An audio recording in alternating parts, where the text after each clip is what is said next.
बिस्मिल्लाहिर्रहमानिर्रहीम अस्सलाम वालेकुम डियर स्टूडेंट्स। अभी मैंने ये सब्जेक्टिव पेपर का सलूशन अपलोड किया है। तो एक ये क्वेश्चन है, इसमें आपको बहुत ज़्यादा कन्फ्यूजन आ रही है स्टूडेंट्स को और आप लोग कह रहे हैं कि मैंने गलत सॉल्व किया है।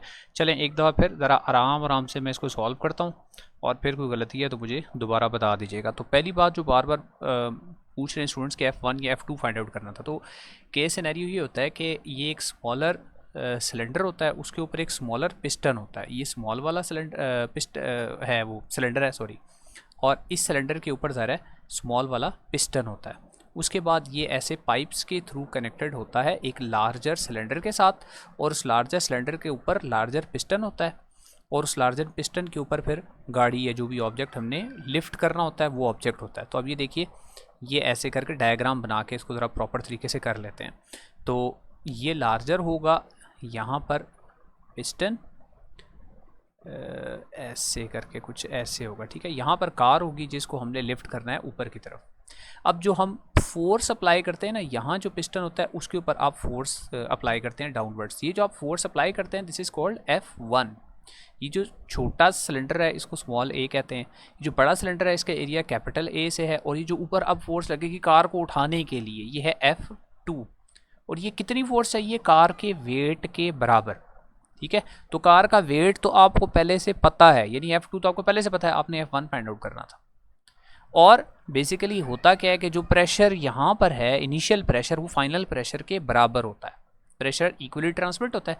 तो इनिशियल प्रेशर कितना है? F1 ओवर स्मॉल a, और फाइनल प्रेशर कितना है? फोर्स ओवर एरिया ही होता है, लेकिन वहाँ फोर्स है F2 और एरिया है कैपिटल A।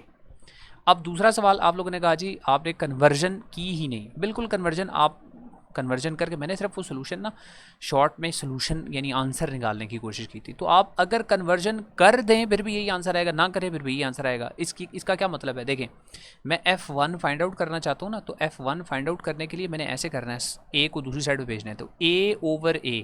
अब बात समझे, न्यूमरेटर डिनोमिनेटर में एरिया है, दोनों के साथ यूनिट है सेंटीमीटर स्क्वायर। अब दोनों के साथ सेंटीमीटर स्क्वायर हो फिर भी कैंसिल हो जाएगा, दोनों के साथ मीटर स्क्वायर हो फिर भी कैंसिल हो जाएगा। तो कन्वर्ट कर लें फिर भी कैंसिल, कन्वर्ट ना करें फिर भी कैंसिल। तो 6/90 है, मैं उसको सेंटीमीटर स्क्वायर में भी रहने दूं तो कोई मसला नहीं। 6/90 आप कन्वर्जन करना चाहते हैं कर लें, सेंटीमीटर स्क्वायर से मीटर स्क्वायर में तो मल्टीप्लाई करें 10⁻⁴ से, इसको मल्टीप्लाई करें 10⁻⁴ से। देखें दोनों कैंसिल ही होंगे, फिर भी ये कैंसिल ही तो होंगे।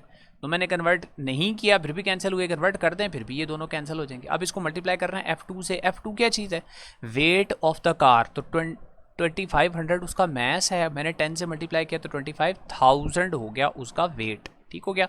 अब इसको कैलकुलेटर पे बेटे सॉल्व करके आंसर देख लें क्या आता है। जो मैंने सॉल्व किया है अपने कैलकुलेटर पे वो आंसर मेरे पास आ रहा है 6/90 × 25,000 1,666.66666 आ गए इतने सारे। तो अगर किसी का कोई डिफरेंट कैलकुलेटर पे आ रहा है तो वो आई डोंट नो, बाकी मेरे ख्याल में तो यही आ रहा है 1,666.6 न्यूटन। असल में ये देखना आपने सिर्फ ये होता है, मैंने भी पहले करते हुए ना F2 फाइंड आउट करने की कोशिश की थी, लेकिन एकदम ट्रिगर हुआ मेरे जहन में कि असल में आपको कार को उठाने के लिए कार से ज़्यादा वजन अगर लगाना पड़े तो इस मशीन का क्या फ़ायदा है? कार को उठाने के लिए कार से कम वजन, यानी F1 should be smaller than F2। तो F2 जो है कार का वजन है 25,000 न्यूटन, और आपको उसको उठाने के लिए सिर्फ 1,666 यानी 1,666 न्यूटन फोर्स तकरीबन लगानी पड़ रही है। तो इसलिए ये आंसर ठीक है, ठीक है। आई होप कि ये कन्फ्यूजन आपका अब दूर हो गया होगा।